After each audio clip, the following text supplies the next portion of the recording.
नमस्ते।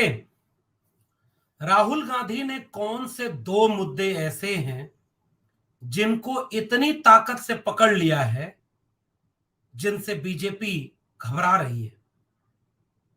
वे कौन से दो मुद्दे हैं जिन पर राहुल गांधी को इतना भरोसा है कि बीजेपी के पास इसकी काट नहीं है या बीजेपी बुरी तरह से फंस चुकी है? भारतीय जनता पार्टी को भारतीय राजनीति में इसलिए एक कदम आगे माना जा रहा है पिछले एक दो दशक में कि वो राजनीति के एजेंडे सेट कर रही है। पिछले कम से कम 3 चुनावों को अगर आप देख लें, उनमें बीजेपी एजेंडा सेट करती चली जा रही है, लोकसभा विधानसभा सारे चुनावों को। और बीजेपी को इस बात के लिए श्रेय देने की लोग कोशिश करते हैं कि जैसा चाहती है बीजेपी एजेंडा वैसा सेट कर लेती है और बार बार अपने पक्ष के एजेंडे पर, जमीन पर, सियासी जमीन पर बीजेपी पूरे विमर्श को खींच ले आने में कामयाब हो जाती है। चाहे वो 2014 के आसपास उसने ये पूरा देश में मुद्दा बना दिया कि पूरा देश भ्रष्टाचार में डूब गया, करोड़ों अरबों रुपए लुट गए इस देश के, और एक संघ प्रायोजित आंदोलन पूरे देश में ऐसे खड़ा हो गया कि जैसे लगा कि अब नई क्रांति हो जाएगी। जेपी आंदोलन के बाद एक नया आंधी आ गया, गांधी आ गया और सरकार उनकी बन गई। बाद में पता चला कि कैग की रिपोर्ट कहती है कि इतना तो कोई घोटाला ही नहीं हुआ जितना बड़ा हल्ला हो गया, लेकिन ये बीजेपी की पिच बन गई थी। 2019 के चुनाव तक आते आते एक नाराजगी का जो भी माहौल देश में था, उसी बीच में बीजेपी ने अपने पक्ष में माहौल बनाने के लिए पुलवामा का सियासी लाभ लिया। आपको पता होना चाहिए कि पुलवामा के नाम पर इस देश में रैली करके वोट किसने मांगा और किसके पक्ष के लोगों ने देश और नहीं दुनिया में सबसे ताकतवर प्रधानमंत्री की तरह एक छवि गांव गांव पहुंचा दी कि भाई अगर देश को बचाना है तो इन्हें ही वोट देने होगा। यह बीजेपी की राजनीति की शैली है। उस पुलवामा 300 किलो आरडीएक्स, आज तक कोई जांच ठोस नहीं हुई। कई बार उसके बीच से कोई खबर आई, कई तरह की रिपोर्ट आई कि भाई यहां साजिश की बू आती है, लेकिन सरकार जिसकी लाठी उसकी भैंस।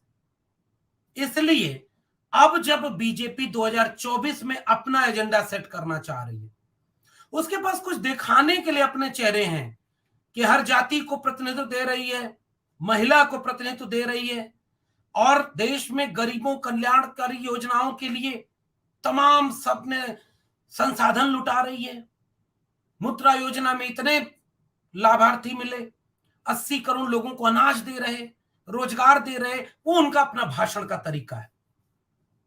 लेकिन ये दो मुद्दे ऐसे राहुल गांधी ने इसको काट के रूप में ढूंढ लिया है जिस पर बीजेपी घिरती हुई नजर आ रही है। पहला मुद्दा अडानी का, और दूसरे पर अभी आते हैं। दूसरा सबसे महत्वपूर्ण, अडानी का पूरा मुद्दा क्या है? आपको याद होगा अडानी का वही मुद्दा है जिसको उठाने पर इतना नाराज हुई बीजेपी कि राहुल गांधी की संसद सदस्यता चले जाने तक इस मुद्दे को उठाया। उन्होंने कहा था ना कि भाई ओबीसी का अपमान कर दिया ना राहुल गांधी ने, क्योंकि उन्होंने मोदी सरनेम से बाहर भाग गए, देश का पैसा लेकर बाहर भाग गए लोगों को जोड़ दिया, सारे मोदी को चोर कह दिया, क्योंकि उन्होंने कहा मोदी चोर है। कौन मोदी? ललित मोदी, नीरव मोदी, जो देश का पैसा लेकर विदेश भाग गया। ये अलग बात है कि आज देश में संसद में एक मुसलमान सांसद को मुसलमान होने के नाते कोई आतंकवादी बोल दे, नरेंद्र मोदी और बीजेपी को कोई बहुत दिक्कत नहीं होती, छोटी मोटी औपचारिकता निभा ली जाती है।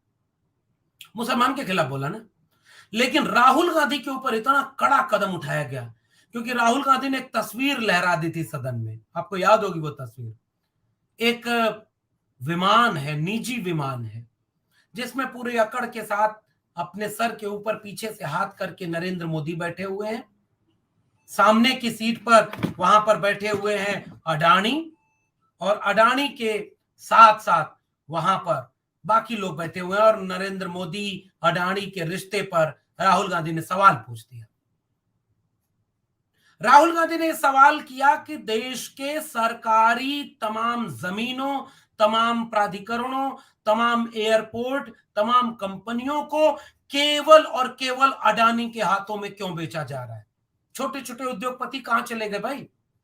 बाकी लोगों का क्या है इस देश में कोई हिस्सेदारी? दो लोग सरकार चला रहे हैं, मोदी और शाह। दो लोगों के साथ मिलकर दो लोगों के लिए सरकार चला रहे हैं, अंबानी और अडानी। और इस बात पर बीजेपी बार बार घिर जाती है, क्योंकि राष्ट्र का मुकम्मल विकास कैसे होगा? 10 लाख करोड़ रुपया एनपीए अगर एक ही अडानी का माफ होगा और इस मुद्दे को अगर राहुल गांधी उठाएंगे तो इसका जवाब तो बीजेपी के पास नहीं होगा। अगर पूरी तरह से देश को प्राइवेट हाथों में बेचे जाने का सवाल नरेंद्र मोदी उठाएंगे, राहुल गांधी घेरेंगे नरेंद्र मोदी को, तो इसका जवाब नरेंद्र मोदी के पास नहीं होगा। यह एक ठोस रणनीति है और यह रणनीति देश के तमाम हस्तशिल्प, कुटीर उद्योग करने वाले, लघु व्यापारी, मध्यम वर्ग व्यापारी, एमएसएमई जो पूरा सेक्टर है, उनके बीच एक उम्मीद पैदा करता है कि नहीं भाई, ये बात तो सही है। अगर सारी पूंजी देश की एक जगह संकेंद्रित हो जाए, समाजवादी आंदोलन का नारा हुआ करता था, पता है आपको? 100 से कम न 1000 से ज्यादा, समाजवाद का यही तकाजा। मिटे गरीबी और अमीरी, मिटे चाकरी और मजबूरी, जो जमीन को जोते बोए वो जमीन का मालिक होए, राष्ट्रपति का बेटा होया, चपरासी की हो संतान, टाटा बिरला अंबानी के सबको शिक्षा एक समान। ये सब समाजवादी आंदोलन के नारे हुए करते थे। यानी 100 से कम न 1000 से ज्यादा। और अडानी का सवाल उठाते ही जब राहुल गांधी पूरे बीजेपी और नरेंद्र मोदी को घेरते हैं कि पूरा देश आप एक ही व्यक्ति के हाथों बेच रहे हो, इसका क्या जवाब दोगे? विदेश क्यों साथ में जाते हो? सारी चीजें जो मुनाफे की हैं वो भी अडानी को क्यों बेच रहे हैं? इस मुद्दे पर बीजेपी लगातार घिरती नजर आती है। और इस पर काट क्या देंगे आप? आपके प्रधानमंत्री रहते हैं और जिसके लिए आपने क्लेम किया चौकीदार, और उधर नारा चल गया चोर है। आप किसकी चौकीदारी कर रहे थे कि देश का लाखों करोड़ रुपया लेकर विदेश चले गए ललित मोदी, नीरव मोदी, विजय माल्या और तमाम लोग, मेहुल चौकसी? और कहां गया वो चौकीदार? क्या सो रहा था? किसकी चौकीदारी कर रहा है? और ये सवाल जब कांग्रेस ने पूछा कि ऐसा लगता है कि चौकीदार तो उन्हीं चोरों की चौकीदारी कर रहा है, इसका जवाब बीजेपी के पास नहीं। यहां बीजेपी बुरी तरह से घिरी हुई है। बाकी मुद्दे इसके साथ वो क्लब कर देते हैं, काला धन आया कि नहीं, बाकी शिक्षा, रोजगार, बेरोजगारी, इन सारे मुद्दों को, महंगाई के मुद्दों को जोड़ लेते हैं। दूसरा सबसे बड़ा मुद्दा जहां राहुल गांधी लीड लेते हुए नजर आ रहे हैं, और राहुल गांधी ने पूरा विपक्ष का इंडिया गठबंधन, इस मुद्दे की काट बीजेपी के पास नहीं है, बीजेपी यहां घिर जाती है। और वो मुद्दा है कास्ट सेंसस का, यानी जातिवार जनगणना, जातीय जनगणना का। अब आप कहेंगे कि जातीय जनगणना इतना बड़ा मुद्दा कैसे बन गया? अब आपको समझाते हैं वो कैसे और क्यों कांग्रेस को यह लगता है कि इस मुद्दे में वो पोटेंशियल है जिस पर बीजेपी पूरी तरह से घिर जाएगी। नरेंद्र मोदी के पास इसकी कोई काट ठोस अभी नहीं दिख रही है। कोई और ऐसी कोई आफत विपत वाला कोई बिल न वो पेश कर दें इसके पहले तक। कैसे ये मुद्दा इतना महत्वपूर्ण है, इसको समझते हैं। बीजेपी ने हमेशा यह कहा कि जाति के नाम पर हम राजनीति नहीं करते। वैसे तो हम धर्म के भी नाम पर नहीं करते, लेकिन धर्म उनका सियासी ग्राउंड का सबसे मजबूत पिच है। धर्म पर हर बार वो मुद्दे को धर्म पर ले आएंगे, हर बार वो मस्जिद के सामने मंदिर को खड़ा कर देंगे, हर बार वो मुसलमान के सामने हिंदू खड़ा कर देंगे, हर बार वो कब्रिस्तान के सामने शमशान खड़ा कर देंगे, हर बार वो ये चाहेंगे भारत के पाकिस्तान के सामने भारत को खड़ा कर देंगे। इसमें उन्हें महारत हासिल है। हिंदू खतरे में, कब्र शमशान खतरे में, मंदिर खतरे में, देश खतरे में, ये बीजेपी की बनी बनाई ग्राउंड है। इसके दो फायदे होते हैं। पहला कि इस ग्राउंड पर जब सारे लोग हिंदू बनकर सोचते हैं, जितने हिंदू, बहुसंख्यक हिंदू हैं, जब वो हिंदू बनकर सोचेंगे तो वोट किसे देंगे? जो हिंदू के नाम पर मंदिर की राजनीति करता हो और मुसलमान को आतंकवादी बोलने वाले सांसद के साथ खड़ा हो, गांधी को आतंकवादी बोलने वाले लोगों को बचा ले जाए। तब एक हिंदू जो कट्टर हिंदू है, बीजेपी वाला हिंदू, आरएसएस वाला हिंदू, वो कबीर वाला हिंदू नहीं, फूले पेरियार वाला हिंदू नहीं, बुद्ध वाला नहीं, बुद्ध तो खैर एक अलग पूरे जोन में ले जाते हैं, लेकिन आप सोचिए ना, कबीर रैदास भी तो हिंदू थे। उस वाले हिंदू की बात नहीं कर रहे, जय श्री राम, जय सिया राम वाला हिंदू नहीं, राम राम वाला हिंदू नहीं, जय श्री राम वाला हिंदू। और जब एक आइडेंटिटी मजबूत हो जाती है तो वो बीजेपी की तरफ शिफ्ट होती है और बहुत बड़ा हिस्सा इसका बीजेपी की तरफ जाता है। तो एक लाभ तो धर्म की राजनीति का ये होता है। दूसरा लाभ ये होता है कि धर्म की बात सामने आने पर वो बाकी जनता को बरगलाने में कामयाब हो जाते हैं। अरे क्या करोगे रोटी का, क्या करोगे नौकरी का, क्या करोगे शिक्षा का, जब धर्म ही नहीं बचेगा। और जो शिक्षित रूप से कमजोर जनता है, कमजोर शिक्षा है, जिसकी चेतना ज्यादा नहीं है, सामान्य भावुक मनुष्य है, वो हावी हो जाएगा, तो इसका लाभ उन्हें मिलता है। दूसरा बहुत बड़ा लाभ ये होता है कि जाति जो इस देश की सबसे बड़ी सच्चाई है, ये देश कहते हैं गांव प्रधान देश है, कृषि प्रधान देश है, वहां इस देश में ये कहना चाहिए कि ये जाति प्रधान देश है, हर समय जाति केंद्र में आती है। वो इतनी प्रधान है कि जब गुजरात से निकले हुए एक नेता मुख्यमंत्री को प्रधानमंत्री का ओहदा चाहिए होता है, दोनों बाहें फैलाकर पूरे देश को वो बताता है मैं ओबीसी मां का बेटा हूं। और ये होती है जाति, ये होती है जाति कि वो राष्ट्रपति बनाने के बाद प्रेस कॉन्फ्रेंस करके उनकी जाति बताते हैं। ये होती है जाति जब वो कैबिनेट मंत्री बना करके तमाम बड़ी बड़ी होर्डिंग लगाते हैं कि 12 दलित और 27 ओबीसी प्रधानमंत्री हमने बना दिए। अच्छा, आपको ये लगता होगा कि भाई तुम भी जाति की बात करते हो तो वो करने लगे तो क्या बुरा है? अरे भाई, वो जाति नहीं मानते, वो कहते हैं कि जाति के नाम पर इस देश में कोई शोषण ही नहीं हुआ। हम कहते हैं हुआ है, तो हम तो गिनाएंगे कि देखो ऐसे ऐसे शोषण हुआ है, देखो इतने कुलपति, देखो इतने डॉक्टर, देखो इतने इंजीनियर, कहां कौन बना? ये तो एक ही तबके के लोग सबसे ज्यादा बने। ये हमारा मुद्दा है। जैसे अगर इस देश में यह पूछा जाए कि महिला आरक्षण विधेयक क्यों चाहिए, क्योंकि पुरुष सबसे ज्यादा बनते चले गए, और अगर आरक्षण नहीं मिलेगा तो महिला को बराबरी की जगह नहीं मिलेगी, इसलिए महिला आरक्षण चाहिए। यही बात तो इस देश में दलित, पिछड़े, आदिवासी कहते रहे, आपको समझ में नहीं आई कभी कि आरक्षण नहीं है? जहां जहां वहां देख लीजिए कौन लोग भरे पड़े, क्योंकि एक मानसिकता होती है जो वर्चस्व पर कायम रह करके आप बाकी लोगों के लिए मौका नहीं देने देती, दरवाजे बंद कर देती है। जब वो पैट्रियार्की, पितृसत्ता बनती है तो महिला को दरवाजे बंद कर देती है। जब वो जाति व्यवस्था में जाति केंद्र में आ जाती है तो वो अपने कमजोर लोगों को हाशिए पर रख देती है। शहर केंद्र में आ जाए तो गांव को किनारे ढकेल देता है। भाषा केंद्र में आ जाए तो बाकी अंग्रेजी नहीं जिसको आती उसको किनारे ढकेल देता है। अमीरी केंद्र में आ जाए तो गरीब दरवाजे से बाहर फेंक दिए जाते हैं। इसी तरह से जाति जब केंद्र में आई तो जाति के नाम पर अन्याय, अत्याचार धर्म के आड़ में हुआ, और जैसे ही जाति सामने आएगी धर्म वाली राजनीति की हवा निकल जाएगी। एक गुब्बारा ऐसा है जिसमें कहते हैं कि सब हिंदू, अचानक कोई पीछे से आके पूछता कि ये जो घोड़ी पर चढ़कर बारात जा रहा था दूल्हा, इसको बारात जाने क्यों नहीं दिया और उतार कर मारा क्यों? दलित कैसे? वो भी तो हिंदू था। तुरंत आपकी पूरे हिंदुत्व का गुब्बारा फूट जाता है। राष्ट्रपति रामनाथ कोविंद से लेकर मौजूदा राष्ट्रपति महामहिम द्रौपदी मुर्मू, एक दलित, एक आदिवासी महिला, दोनों को मंदिर जाने से रोक दिया। दोनों तुम्हारी परिभाषा में हिंदू, फिर ये क्यों रोका? जाति केंद्र में आ गई। और इसी का फायदा उठाकर राहुल गांधी ने सदन में महिला आरक्षण विधेयक के समय एक सवाल पूछ दिया। 90 सचिव में से, सेक्रेटरी रैंक में से केवल 3 ओबीसी क्यों? आप तो ओबीसी गिनाते रहते हो, सबसे ज्यादा मुख्यमंत्री हो, गिनाने लगी बीजेपी। हमने ओबीसी प्रधानमंत्री दिया पहली बार देश को। इस देश में बीजेपी के राष्ट्रीय अध्यक्ष को यह तक पता नहीं कि इस देश के पहले ओबीसी प्रधानमंत्री एचडी देवगौड़ा थे, 1996 में जो बन गई थी सरकार। लेकिन प्रचार उन्होंने करना नहीं आता था, वो लोग इतना जानते नहीं थे कि भाई सब कुछ प्रचार से होता है। तो ये वो जाति का कार्ड है जो बीजेपी खेलती है अपनी सुविधा के अनुसार।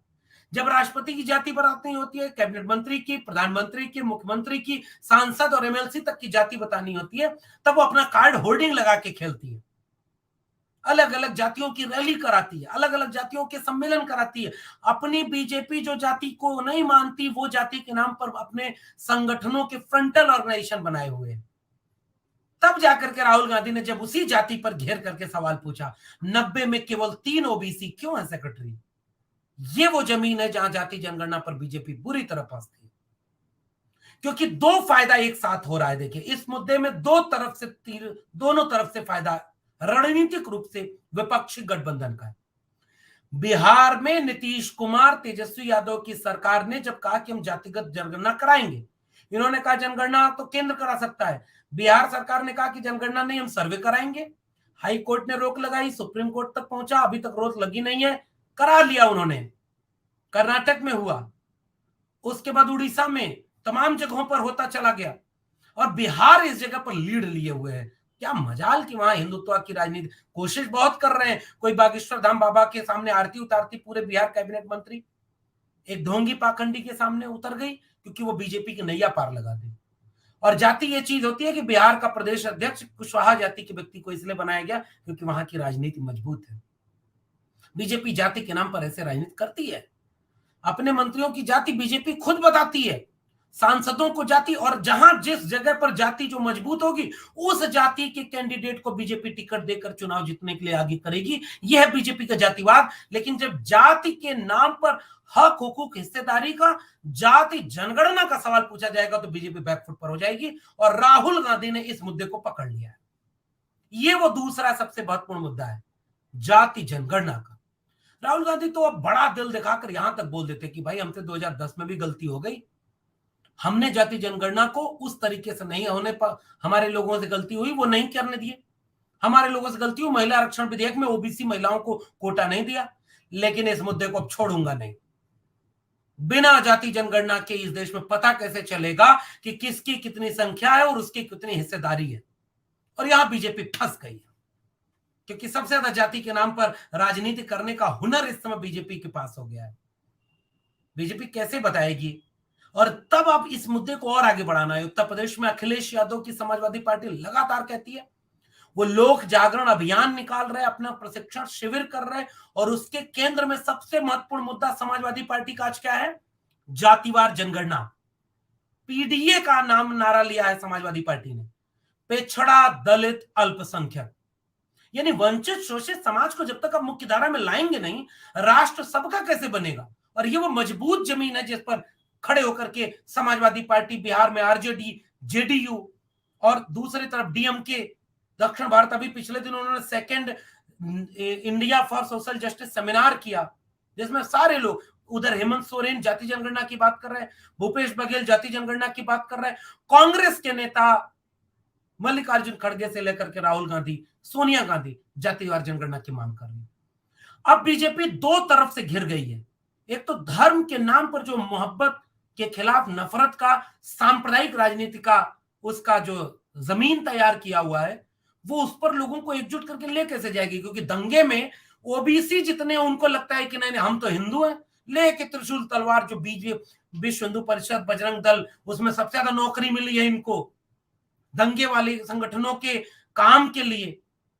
तो वहां जाकर के नौकरी में जो लगे हैं नौजवान, जैसे उनके तक एक मैसेज जाएगा कि भाई कितने लोधी, कितने राजपूत, कितने चौहान, कितने कश्यप, कितने निषाद, कितने पाल, कितने मल्लाह, कितने अहिर, कितने कुर्मी, कितने कोयरी, कितने माली, कुम्हार, लोहार, नाई, मोची, बढ़ई, ये जातियां जो ओबीसी और दलित में आती हैं, इनकी हिस्सेदारी कहां है? तब ये पूरा मामला दो तरफा घिरेगा बीजेपी को। हालांकि बीजेपी के पास इसके काट है, जो वो बहुत खतरनाक काट कर रहे हैं रोडी कमीशन का, और वो कह रहे हैं अति पिछड़े समुदाय को हक नहीं मिला क्योंकि थोड़ी सी ताकतवर कही जाने वाली ओबीसी की जातियों ने सारा लाभ ले लिया। यहां राहुल गांधी और इंडिया गठबंधन, Samajwadi party Akhilesh Yadav, Nitish Kumar, Tejashwi Yadav, DMK Stalin, Hemant Soren, Bhupesh Baghel, इन सबको मिलकर एक रणनीति अभी से तैयार रखनी चाहिए। अगर अति पिछड़े को न्याय देना है तो 10% ईडब्ल्यूएस का लागू होने के बाद 50% की लिमिट खत्म हो गई है। अब ये ओबीसी को 52% आरक्षण देने के लिए मंडल कमीशन की सिफारिश, मंडल कमीशन खुद कहता है जातिवार जनगणना हो। काका कालेलकर कमीशन जो पहला आयोग था पिछड़ा वर्ग आयोग, वो भी जाति जनगणना का मांग करता है। मंडल कमीशन जो दूसरा पिछड़ा वर्ग आयोग था वो भी मांग करता है। रोहिणी कमीशन बनाया कैसे आपने, जब जातिवार जनगणना के आंकड़े नहीं थे? तो कैसे आपने तय कर लिया कि कौन किसका हक कितना मार रहा है? हम भी चाहते हैं कि ये पता चले कौन किसका हक कितना मान रहा है, लेकिन उसके लिए एक जनगणना एक्ट 1948 के तहत जाति जनगणना हो, ताकि पूरे देश को यह आंकड़ा पता चल जाए। और जैसे ही रोहिणी कमीशन का जिक्र आए, विपक्ष को इस गेम को खेलना चाहिए कि अब 52% ओबीसी को 52% रिजर्वेशन, और जो 15% नया कोटा मिलेगा वो केवल अति पिछड़े समुदाय के लोगों को मिलेगा। यहां पर बीजेपी पूरी तरह से शिकस्त पा जाएगी। और इन दो मुद्दों पर अगर पूरे इंडिया गठबंधन है, ईमानदारी और मेहनत से, ये नहीं कि आप दिखाने के लिए जाति जनगणना की बात करो, अंदर कोर में बैठ करके आपकी अपर कास्ट लीडरशिप कांग्रेस के नेता को अलग समझा दे, समाजवादी पार्टी के नेता को अलग समझा दे, बाकी पार्टी के नेता को अलग समझा दे, नहीं जाति की बात बार बार मत करो, आप हार जाएंगे। अगर आप ईमानदारी और मेहनत से खड़े हो गए कि नहीं, जिस पैरामीटर के आधार पर शोषण हुआ है, गैर बराबरी हुई है, अन्याय हुआ है, उसी पैरामीटर को बेस बनाकर उस शोषण, अन्याय और गैर बराबरी को दूर किया जा सकता है। और वो पैरामीटर अगर जाति का है तो जातिवार जनगणना एक बहुत बड़ा मुद्दा। इन दो मुद्दे, अडानी के मुद्दे और जातिवार जनगणना का मुद्दा, इन दो मुद्दे पर राहुल गांधी, इंडिया गठबंधन भारी पड़ता जा रहा है नरेंद्र मोदी पर। अब देखना दिलचस्प होगा कि कितनी ईमानदारी से ये अपने मुद्दे पर काम करते हैं और कितनी चालाकी से बीजेपी इसकी काट ढूंढ पाती है। आपका मानना क्या है नीचे कमेंट बॉक्स में बताइएगा। वीडियो अच्छे लगे तो शेयर करिएगा, 4 PM चैनल को देखते रहिएगा। फिर मिलेंगे किसी और विश्लेषण के साथ, तब तक के लिए बहुत बहुत धन्यवाद।